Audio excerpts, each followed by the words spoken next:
জানিয়ে দিব হাতে থাকা সর্বশেষ আপডেট বাংলা সংবাদ। প্রথমেই সংবাদ শিরোনাম। আওয়ামী লীগের শেষ ৬ বছরে ১৯,০০০-এর বেশি খুন।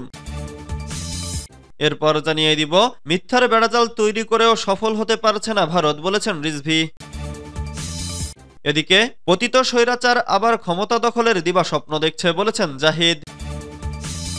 আরও জানিয়ে দিব আওয়ামী লীগকে নিষিদ্ধ করতে পারে না অন্তর্বর্তী সরকার, বলেছেন জিএম কাদের। সর্বশেষ জানিয়ে দিব ইসলাম ছিল পতিত স্বৈরাচারের প্রধান প্রতিপক্ষ, বলেছেন রেজাউল করিম। এতক্ষণ শুনছিলেন সংবাদ শিরোনাম, এবারে বিস্তারিত। তবে অনুরোধ থাকবে ভিডিওটিতে একটি লাইক করবেন এবং কমেন্ট করে জানিয়ে দিবেন কোন জেলা থেকে আপনি আমাদের এই ভিডিওটি দেখছেন।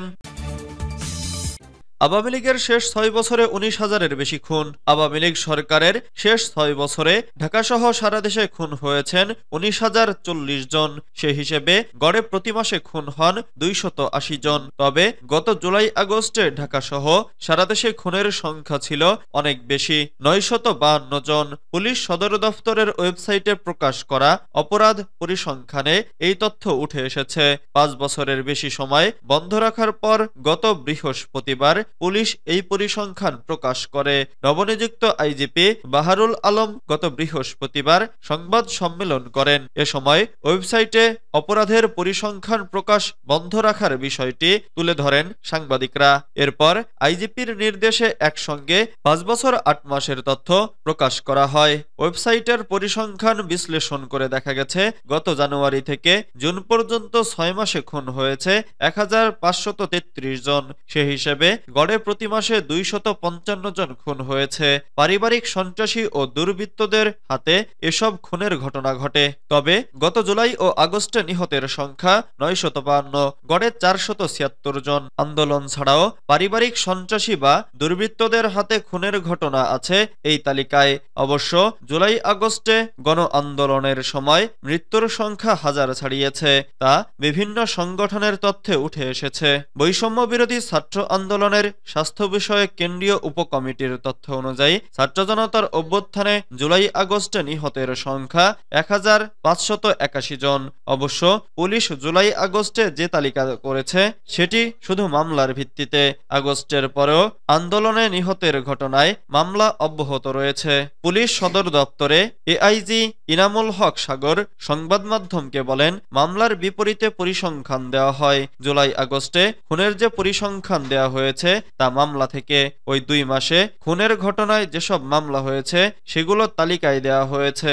জুলাই আগস্টে নিহতের ঘটনায় সেপ্টেম্বর, অক্টোবর, নভেম্বরেও মামলা হয়েছে, এখনো মামলা হচ্ছে।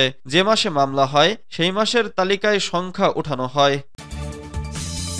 মিথ্যার বেড়াজাল তৈরি করেও সফল হতে পারছে না ভারত, বলেছেন রিজভী। মিথ্যার বেড়াজাল তৈরি করে বিশ্ববাসীকে বিভ্রান্ত করার চেষ্টা করছে ভারত, কিন্তু প্রযুক্তির এই যুগে তারা সফল হতে পারছে না বলে মন্তব্য করেছেন বিএনপির সিনিয়র যুগ্ম মহাসচিব রুহুল কবির রিজভী।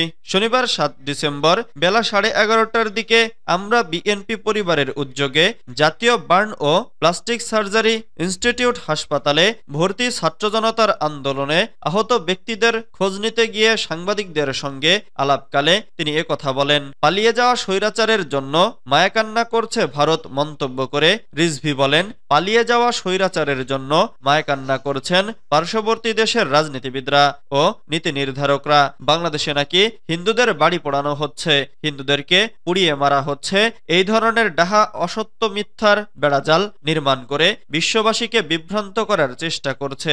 কিন্তু প্রযুক্তির এই যুগে তারা সফল হতে পারছে না, তাই এখন হিংসা ও প্রতিহিংসার জ্বালায় প্রতিদিন অপপ্রচার চালিয়ে যাচ্ছে। বিএনপির এই নেতা বলেন, আমরা জানতাম যে ভারত অনেক জ্ঞানীগুণী মানুষের দেশ, সেই দেশটিকে এখন মনে হচ্ছে হিংস্র, ঘাতক এবং প্রচন্ড রক্তপিপাসু মানুষেরা বসবাস করে। শেখ হাসিনাকে দিয়ে তারা নিজেদের স্বার্থ রক্ষা করতে পারে, সেই স্বার্থ রক্ষার জন্যই তারা শেখ হাসিনার জন্য যে কুমিরের মায়াকান্না করছে এটাই এখন সত্য প্রমাণিত হচ্ছে। রিজভী আরো বলেন, বলেন, আমাদের প্রিয় মাতৃভূমির স্বাধীনতার যে পতাকা, সেই পতাকা তারা ছিঁড়ে ফেলেছে।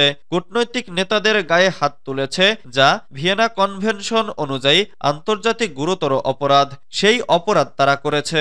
বিএনপির এই নেতা বলেন, আজকে বার্ন ইউনিটে যে দৃশ্য দেখলাম, এই দৃশ্য বর্ণনা করা যায় না। আন্দোলনের সময় আমি কারাগারে ছিলাম, বের হয়ে অনেক হাসপাতালে গিয়েছি, কিন্তু এত বর্বরতা, এত মর্মান্তিক বুকফাটা কান্না বেরিয়ে আসে এই দৃশ্য দেখলে। পতিত স্বৈরাচার আবার ক্ষমতা দখলের দিবাস্বপ্ন দেখছে বলেছেন জাহিদ। পতিত স্বৈরাচার আবার ক্ষমতা দখলের দিবাস্বপ্ন দেখছে বলে মন্তব্য করেছেন বিএনপির স্থায়ী কমিটির সদস্য অধ্যাপক এজেড জাহিদ হোসেন। শনিবার ৭ ডিসেম্বর দুপুরে এক আলোচনা সভায় তিনি এ মন্তব্য করেন। তিনি বলেন, বাংলাদেশের বিরুদ্ধে ষড়যন্ত্র শুধু ওই চিন্ময়ের জন্য তা না, এই ষড়যন্ত্র বাংলাদেশের অস্তিত্বের বিরুদ্ধে ষড়যন্ত্র। দখলের দিন শেষ। বুঝতে হবে, এত বাহিনী থাকার পরও পালিয়ে যেতে হয়েছে। 18 কোটি মানুষের 36 কোটি হাত থাকার পরও দখলের স্বপ্ন দেখেন, সেই স্বপ্ন দিবাস্বপ্নই থেকে যাবে। 36 কোটি হাত প্রতিরোধ করবে। তিনি আরো বলেন, সংস্কার, আধিপত্যবাদী, সম্প্রসারণবাদী যে কোনো উদ্যোগকে এই সরকারই শুধু নয়, এদেশের 18 কোটি মানুষ ঐক্যবদ্ধভাবে প্রতিরোধ করবে। যে কোনো পরিস্থিতিতে তারা তাদের স্বাধীনতা, সার্বভৌমত্ব অক্ষুণ্ণ রাখার জন্য শেষ রক্তবিন্দু দিয়েও চেষ্টা করবে। অধ্যাপক জাহিদ বলেন, আমরা আজকে শুধু প্রতিবাদ জানাচ্ছি এটুকুই নয়, আমাদের মনে রাখতে হবে ষড়যন্ত্র দেশের বিরুদ্ধে দীর্ঘদিন ধরে চলছে। ষড়যন্ত্র শেষ হয় নাই। কোনো অবস্থাতে ভাবার কারণ নাই, আপনার অধিকার আপনি এমনি এমনি ফেরত পাবেন। পাশাপাশি তিনি বলেন, যেরকম ভাবে তারেক রহমান সাহেব বলেছেন, আন্দোলনে ছিলেন, আন্দোলনে আছেন এবং থাকবেন। আগামী দিনের লড়াই হবে আরো কঠিন। দেখেন, আস্তে আস্তে আমাদের সামনে কঠিন সময় আসতেছে। এই সময় দরকার ঐক্য। শুধু ঐক্যই পারে যে কোনো ষড়যন্ত্রকে ছিন্ন করতে এবং সম্প্রসারণবাদী ষড়যন্ত্রকারীদের প্রতিরোধ করতে। আওয়ামী লীগকে নিষিদ্ধ করতে পারে না অন্তর্বর্তী সরকার বলছেন জিএম কাদের। জাতীয় পার্টির চেয়ারম্যান জিএম কাদের বলেছেন, আওয়ামী লীগকে নিষিদ্ধ করতে পারে না অন্তর্বর্তী সরকার। শনিবার ৭ ডিসেম্বর দুপুরে রাজধানীর বনানীতে সংবিধান সংস্কার দিবস উপলক্ষে আয়োজিত আলোচনা সভায় একথা বলেন তিনি। আওয়ামী লীগ সম্পর্কে জাতীয় পার্টির চেয়ারম্যান বলেন, আওয়ামী লীগকে নিষিদ্ধ করতে পারে না অন্তর্বর্তী সরকার। যদি কেউ দোষ করে তবে তার বিচার হওয়া উচিত। আগামী নির্বাচনে অবশ্যই আওয়ামী লীগের অংশ নেওয়া উচিত। জিএম কাদের বলেন, জাতীয় ঐক্যের নামে জাতীয় অনৈক্য করছে অন্তর্বর্তী সরকার। জাতীয় ঐক্য করা হয়েছে মাত্র 18টি দল নিয়ে, অথচ নির্বাচন কমিশনের 53টি নিবন্ধিত দল রয়েছে। 50% মানুষকে জাতীয় ঐক্যের বাইরে রাখা হয়েছে। এতে জাতিগত ভুল বোঝাবুঝির সৃষ্টি হয়েছে। দেশে একটি সংঘাতময়, অবিশ্বাসের পরিস্থিতির সৃষ্টি হয়েছে।